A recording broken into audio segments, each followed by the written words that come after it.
Quel risque pour les investissements post-Covid en Côte d'Ivoire?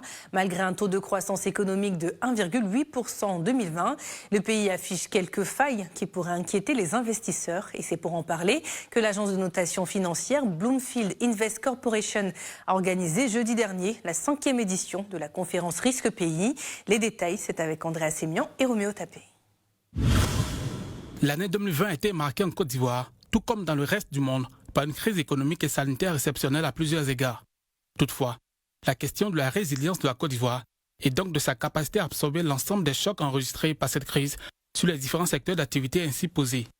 Comment alors illustrer la résilience du pays et démontrer qu'il a à même de soutenir la reprise économique anticipée pour cette année 2021 afin de renouer avec une croissance forte, tel était l'enjeu de la 5e édition de la conférence Risque Pays initiée par l'agence de notation financière Bloomfield Investment Corporation tenue le jeudi 3 juin au Sofitel Hôtel Ivoire. Conférence au cours de laquelle le ministre de l'économie et des finances est revenu sur les perspectives économiques du pays. Tout se trouve en fait dans le PND 21-25. Donc nous anticipons une croissance économique à 6,5% en 2021 et nous pensons que toutes les mesures seront prises pour que effectivement cela soit.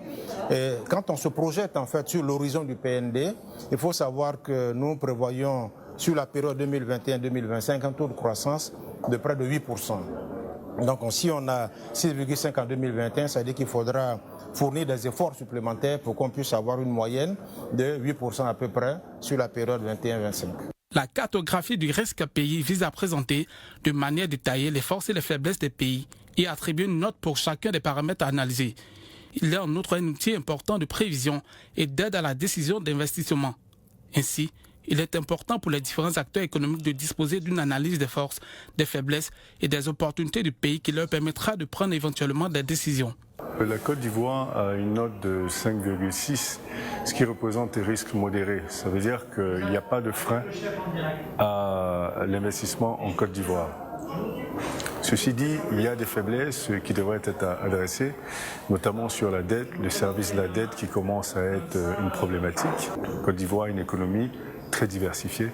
Aujourd'hui, il s'agit de consolider cette résilience avec la transformation de l'économie de sorte à arriver à un niveau où l'économie de la Côte d'Ivoire devient autosuffisante. Avec une croissance économique estimée à 1,8% enregistrée en 2020, la Côte d'Ivoire demeure l'un des rares pays de la zone UEMOA qui n'a pas connu de récession lors de cette pandémie de la Covid-19.